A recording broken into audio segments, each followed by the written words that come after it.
Bonjour à tous, j'espère que vous allez bien. Moi en tout cas ça va. Je suis heureuse de vous retrouver aujourd'hui dans une nouvelle vidéo dans laquelle je vais vous faire le bilan de la mi-mai. Cette fois-ci c'est vraiment le bilan de la moitié du mois puisque nous sommes le 15 mai. Mesdames et messieurs, votre attention s'il vous plaît. Nous sommes le 15 mai 2022. La température extérieure s'élève à 26 degrés. Ensemble de la cabine crew ELM Airlines, j'espère que vous avez passé un agréable voyage en sa compagnie et vous invite à attacher votre ceinture de sécurité afin de faciliter l'atterrissage de l'avion. Allez, je commence dans mes délires. Oh là là. Mais en tout cas, ça fait rêver, non? Je sais un peu depuis quand j'ai pas entendu ça. Je commence déjà à m'éparpiller. Je vais commencer par faire le point sur ce qui s'est passé dans mes enveloppes du mois.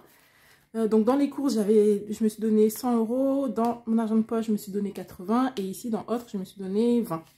Donc on va voir tout de suite ce qui s'est passé. Et dans courses, il me reste... il me reste 1 centime. Oh là là, ça me fait rire parce que je m'étais dit oui, je mets pas beaucoup parce que je vais avoir des tickets restaurants.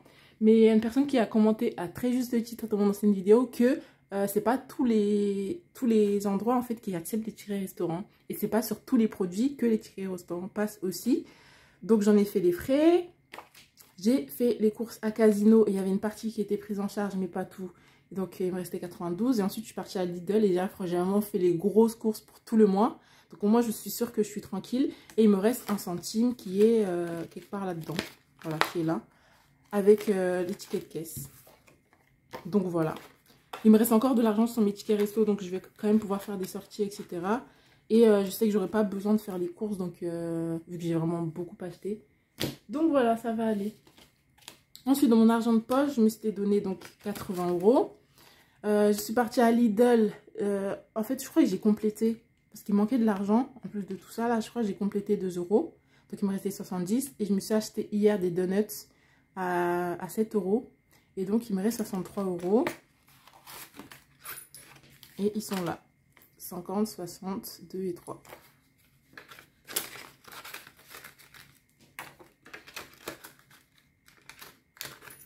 Voilà. Et enfin, dans autre, je m'étais donné 20 € et je suis partie à... Non, ça c'est les courses encore. Qu'est-ce que j'ai fait? Donc voilà, dans autre, je m'étais donné 20 et je suis partie à Action. Je suis partie à Action et j'ai dépensé 12,46 € et il me reste 7,54 €. Je ne l'ai pas mis à jour là pour une raison que j'ignore. Mais en tout cas, voilà, il me reste... je vais donner le billet de 20 donc. Et il me reste 7,54 €. Et donc voilà, il y a le billet de 5 et après les pièces à l'intérieur. Je mets ça. Et j'ai fini de faire le bilan pour mes enveloppes du mois.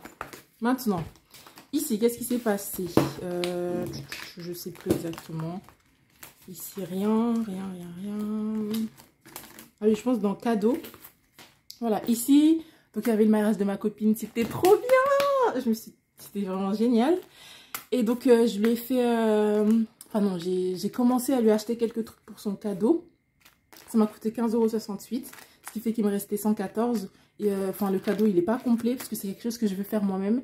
Donc ça c'était juste genre le support etc, les stickers et tout et je vais compléter plus tard ce cadeau là. Et donc il me restait 114 € et j'ai été à la Corep. Donc la Corep c'est pour imprimer en fait des documents. J'ai été là-bas, ça m'a coûté 10 € pour charger ma carte, pour imprimer les visuels, les trackers, etc. Et donc, il me reste 104 € et 32 centimes dans cette enveloppe-là. Voilà, tout y est, j'ai vérifié avant. Donc, c'est good. Ah, il y avait juste un truc que je voulais faire parce que j'ai vu que dans autre, là, il me restait une pièce comme ça. C'est une pièce gavée belle. Du coup, je vais l'enlever parce que j'ai pas envie de la dépenser. À chaque fois, je tombe sur des pièces trop jolies. Je me demande si je vais pas commencer une collection. Regardez, c'est au profit de l'UNICEF. 75 ans de l'UNICEF. Trop beau. Du coup, je vais l'enlever. Je vais directement la mettre dans ma tirelire. Comme ça, je vais la garder. Voilà, je vais la mettre là pour l'instant. On va finir avec ce classeur-là et passer à celui-ci. Ici, il s'est passé quoi? Ouais. Ici, en fait, j'ai fait... donc, j'ai enlevé les 90 € pour acheter les timbres fiscaux pour mon passeport. Et attendez.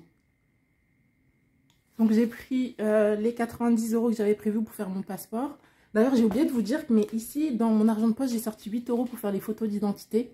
Déjà, avant, ça coûtait 5 €, mais j'étais choquée. Maintenant, c'est 8 €. Genre, vraiment, tout augmente. Tout ça pour ressembler à... tout ça pour avoir une tête de prisonnière pour les 10 ou 15 prochaines années. Je sais pas c'est quoi la validité du passeport, mais bon, bref. Donc, j'ai pris, j'ai enlevé là, les 90. Et en fait, c'était 86, donc il me restait 4 €.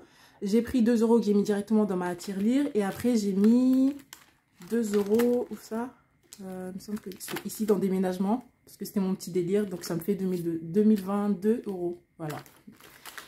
Ensuite, j'ai payé l'assurance habitation à l'année pour l'année prochaine. Parce que, oh oui, en fait, comme je vais finalement continuer mes études. Et donc, la prépa que je vais faire, ça va toujours m'accorder le statut d'étudiante. Donc, finalement, je n'aurai pas besoin de déménager du Crous. Du coup, j'ai fait une demande de renouvellement de mon logement qui a été acceptée. Et donc, dans les documents, il fallait fournir une attestation d'assurance habitation. Et en fait, voilà, c'est pour ça que j'ai payé 55 €. Et en fait, ce qui est bien, c'est que je la paye à l'année, cette assurance-là. Et en fait, c'est un super bon plan. Je vais vous mettre sur l'écran le nom de l'assurance. En fait, c'est une assurance trop bien. Je pense qu'ils sont spécialisés dans les assurances justement pour les logements étudiants ou pour les jeunes actifs ou pour les propriétaires non occupants, etc. Et en gros, ils te proposent un abonnement à payer à l'année. Tu peux pas ne pas payer à l'année en fait. Mais bon, c'est très bien vu que c'est pas cher du tout. Avec beaucoup de garanties, donc assurance casse-vol, assurance responsabilité civile, etc.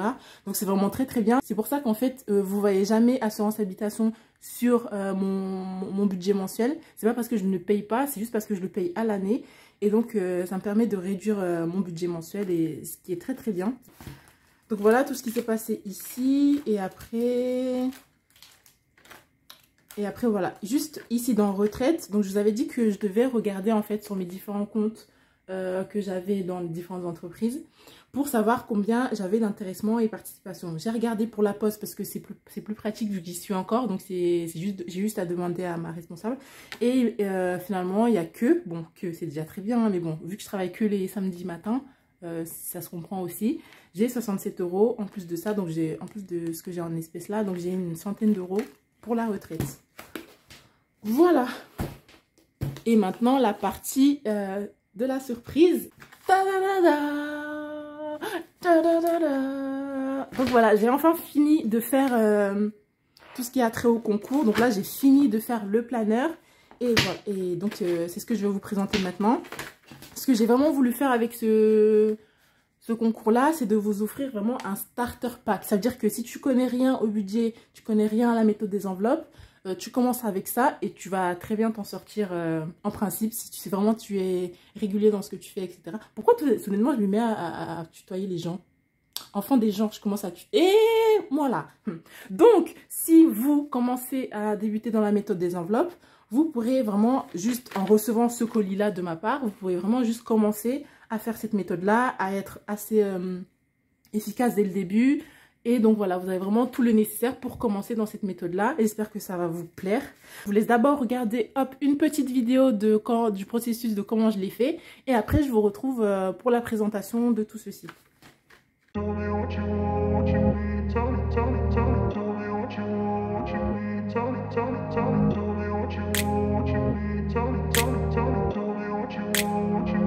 I grew up in a place where they told you what to chase, told you how to run the race, every move was on the page, but I didn't like their way, had to fight and misbehave, had to find a way to change, had to leave to find my way. Caught up in a daydream, I beat my mind up there almost daily. It's how I pass time, no opinions safely. It's how I understand what I want in this place, see. Cause everybody wanna tell you bad things, what could go wrong, what fame brings. But success is a finicky thing, and if you ain't sure, no, it'll never be. I don't wanna let myself down, myself down. I don't wanna let myself down, myself down.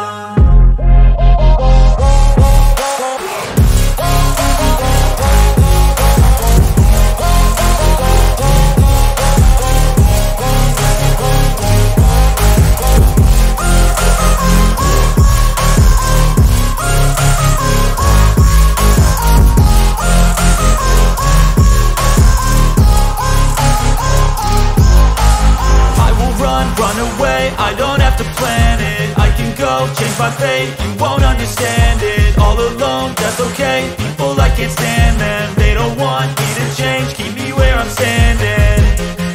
And I don't wanna be where I am, and I want something more, take a chance. It could be possibly my last dance, my last dance. I don't wanna let myself down, myself down. I don't wanna let myself down, myself down.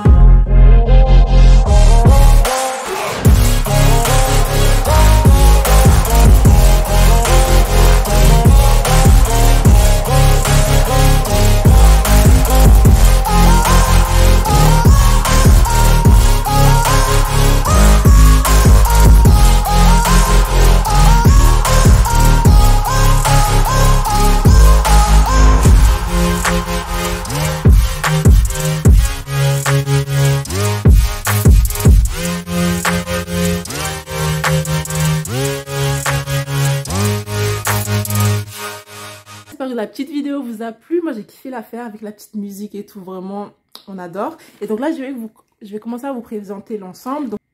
C'est une inspiration du Happy Planner que j'ai eu à Action. C'était 3 à 4 euros, quelque chose comme ça. Et ça aussi je les ai pris à Action. C'est des Sharpies. Et bon bah après ils ont que ces couleurs là. J'étais un peu déçue mais bon c'est bien pour commencer quoi. Donc voilà, vous avez ça. Hop, ça je vais mettre ça sur le côté. Je vais commencer par vous présenter le Graal. Je vais le poser parce que ça va être chiant sinon. Donc voilà, ici on arrive sur la première page et on va voir la petite règle qui était fournie dans le planeur de base. Ici, première page, c'est la page de présentation. Mon essentiel budget, fait avec attention et amour par ma personne, s'il vous plaît. Ah, désolée, je vous ai fait bouger dans l'euphorie. Donc ici, vous allez retrouver un petit rectangle. Attendez, je me replace. Ici, vous allez retrouver un petit rectangle comme ça. Soit vous écrivez votre prénom, soit vous écrivez genre votre objectif financier le plus important et ensuite les subsidiaires autour. Ou alors vous n'écrivez rien et c'est juste de la décoration. Vous faites comme vous voulez. Ensuite, ici, on avance sur un petit calendrier. Attendez, je vais prendre mon planeur à moi aussi. Comme ça va être plus facile pour moi pour expliquer.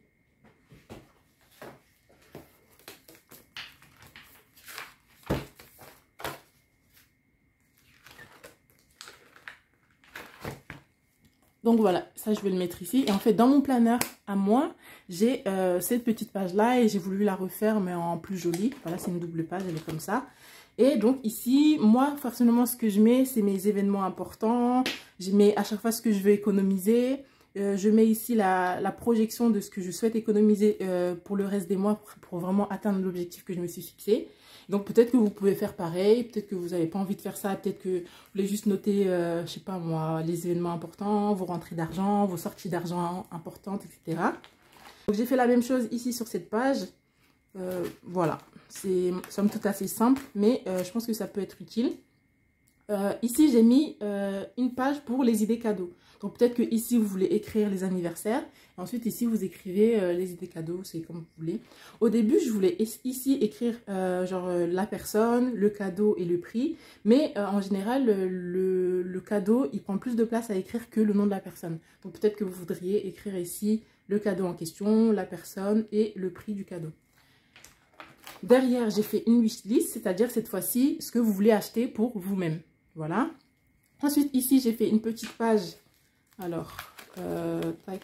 Voilà, wishlist correspond à ça. Oh là là. La wishlist correspond à ici les choses à acheter que je m'étais faites. Et cette page-là, elle correspond à celle-ci, suivie des opérations Crédit Agricole que j'ai traduit ici en cette jolie page-là.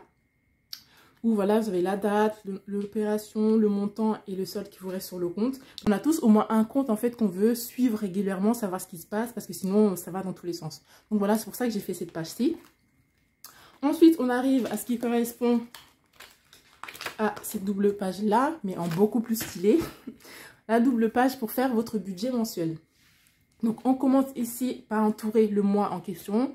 Donc ici il y a de janvier jusqu'en décembre. Par exemple pour le mois de mai vous entourez mai, juin vous entourez juin, etc. Ici, vous avez les revenus, la date, la description, leur montant, le total. Ici, on passe aux charges fixes. J'ai essayé de faire exprès de mettre assez de lignes si vous en avez beaucoup. Donc voilà, vous écrivez la date, la description, le montant. Et ici, je vous ai fait une petite colonne comme ça pour venir cocher ou checker à chaque fois si la dépense est passée ou pas. Comme ça, vous savez où vous en êtes. Ici, le total des dépenses, des charges fixes et ce qu'il vous reste. On évolue ensuite sur les charges variables, la date, la description, le montant, pareil.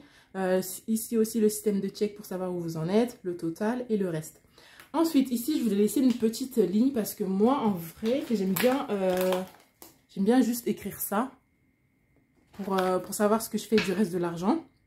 Donc, peut-être que vous pouvez faire pareil. Et si vous n'avez pas assez de place, j'ai fait exprès de laisser une page de notes ici. Comme ça, vous pouvez écrire précisément la répartition de vos enveloppes. Dans quelle enveloppe je mettais le montant, etc. Comme ça, si vous avez beaucoup de choses à écrire, vous aurez la place de le faire ici.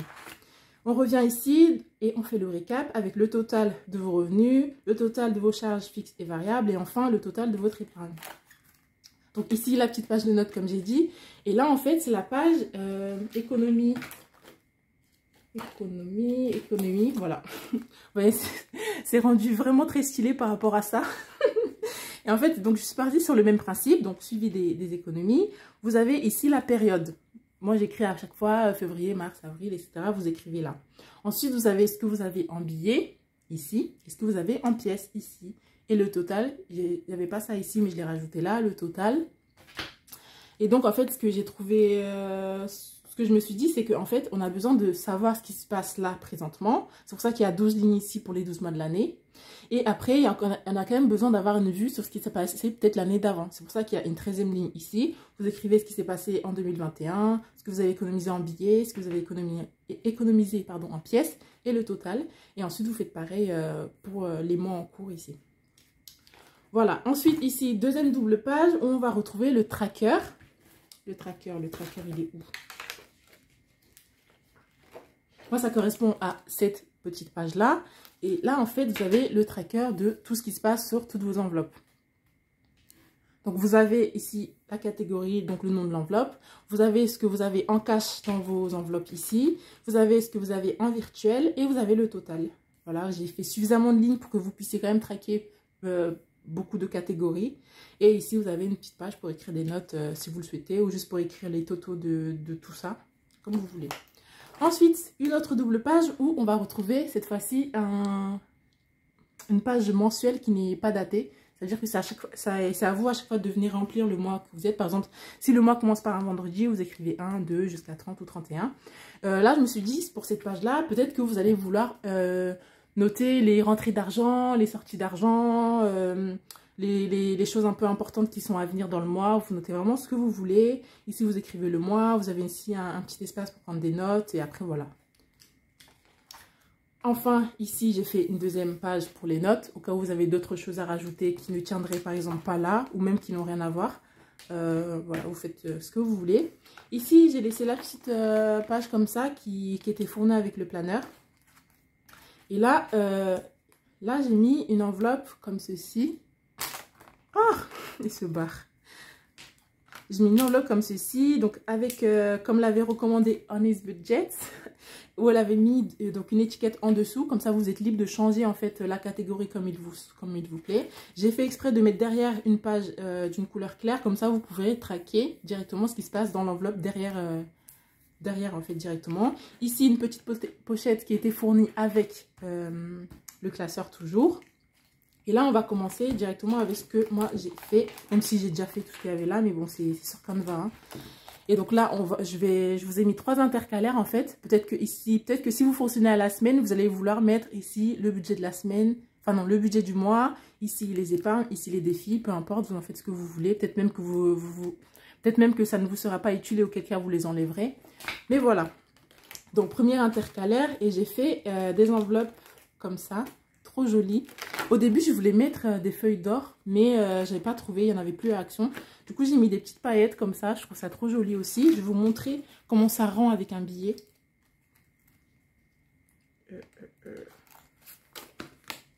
Voilà, je vais vous montrer avec un billet de 50 et un billet de 10.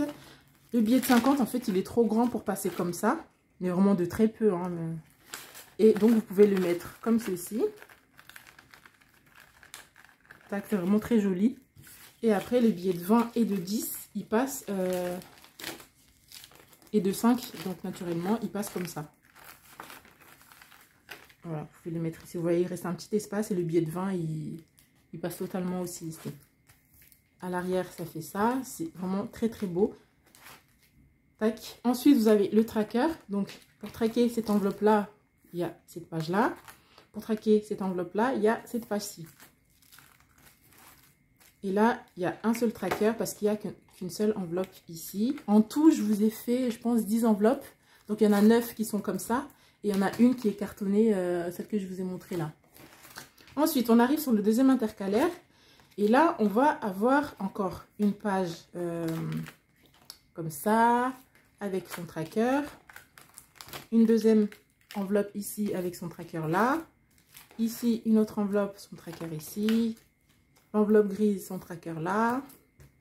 Et ici, je vous ai mis, en fait, si vous avez des choses à traquer en virtuel, je vous ai mis ici 4 trackers que vous pourrez, sur lesquels vous pourrez juste écrire. Bon, il n'y a pas d'enveloppe puisque c'est virtuel, donc vous pourrez juste écrire la catégorie. Ah, je ne vous ai pas présenté comment est-ce que j'ai fait les trackers, mais parce que je vous avais déjà dit dans une autre vidéo. En fait, ici, vous avez le nom de la catégorie que vous notez. La date, la description, ce que vous ajoutez ou enlevez et le total. Et ici, en fait, c'est soit décoratif si vous n'avez rien à noter, soit vous notez l'objectif que vous avez pour l'enveloppe en question. Donc voilà. On continue. Ça, c'est toujours en virtuel. Et là, troisième intercalaire, là, j'ai fait des petites enveloppes roses comme ça. Trop mimes. Ouf, regardez. C'est vraiment trop beau, quoi. Je suis totalement fan. Et donc voilà, une enveloppe ici, son tracker là, le tracker ici, l'enveloppe ici. Et là, je vous ai mis... Bon, ça, je ne vois pas à quoi ça peut servir, mais bon, je l'ai laissé à l'intérieur. Ça, c'est venu avec le classeur. Ici, les petits trucs qui sont venus avec le classeur. Le pochoir venu avec le classeur. Et voilà, les petites pages de notes, parce qu'on n'en a jamais trop. Donc voilà, et je suis tellement contente de ce que j'ai fait. Bon, après, il y a des... Je vous avoue que c'est pas parfait, il y a des petites imperfections ici et là, mais bon, et ce qui est assez frustrant d'ailleurs, c'est le premier travail de ce style que je fais, donc je suis vraiment très contente. J'espère que ça plaira à la personne qui va gagner. Bon, après, j'avoue que c'est quand même assez girly, les couleurs, les tonalités, etc. De toute façon, dans les statistiques, j'ai vu qu'il n'y a pas de garçons qui regardent mes vidéos, donc tant pis pour vous. Hein. Donc voilà, je suis trop contente et je suis vraiment trop contente de vous faire ce petit concours. J'espère que la personne qui gagnera ce petit classeur en sera satisfaite, que ça va lui permettre de faire ses meilleures économies. Vraiment, je transmets dans ce classeur mes meilleures ondes. Vraiment que la personne qui a ce classeur réussisse dans la vie, que la personne qui a ce classeur ait tout l'argent dont elle a besoin, que la personne qui remporte ce classeur soit inspirée, que la personne qui remporte ce classeur soit boostée dans sa vie et dans ses projets. Vraiment, voilà, j'ai beaucoup parlé, encore une fois. Donc, je referme ce petit bijou. Donc voilà, pour emporter donc le classeur et les petits Sharpies qui vont avec, je pense qu'il y a 3 règles. La première, c'est de vous abonner à ma chaîne. La deuxième, c'est de mettre vos abonnements en public pour que je puisse voir que vous êtes effectivement abonné à ma chaîne. Et la troisième, c'est de me laisser un petit commentaire en mettant un emoji. Lequel? Je crois que mon emoji préféré, c'est le petit cœur violet. Donc voilà, vous mettez le petit cœur violet. Donc je récapitule. Vous vous abonnez à ma chaîne, vous mettez vos abonnements en public, vous me mettez un petit commentaire avec un cœur violet à l'intérieur. Et voilà, ce sera tout. J'espère que la personne qui remporte ça sera satisfaite. Donc le concours commence là, on est le 15 quand je tourne la vidéo, mais je pense que je vais la poster samedi prochain. Et ce sera quel jour? Là, je vais laisser le concours pendant 2 semaines. Je trouve que ça laisse bien le temps à tout le monde de voir la vidéo, de commenter, de participer. Par contre, pendant 2 semaines, donc il faudra que vos abonnements soient en public. Bon, bah, c'est comme ça. Donc voilà. Donc vous pourrez participer donc du 21 mai au 4 juin. Et j'annoncerai le gagnant ou la gagnante dans la vidéo de soit dimanche, soit samedi, soit dimanche. Ça dépend quand est-ce que je vais la poster. J'espère que vous avez apprécié cette vidéo. Merci de l'avoir regardée jusqu'ici si c'est le cas. Je vous invite, si ce n'est pas encore fait, à vous abonner à ma chaîne. Activer la cloche de notification pour ne rater aucune vidéo de moi. Me laisser un petit j'aime pour m'encourager, un petit commentaire. Et voilà, je vous fais des bisous. Prenez soin de vous. À bientôt. Bye bye.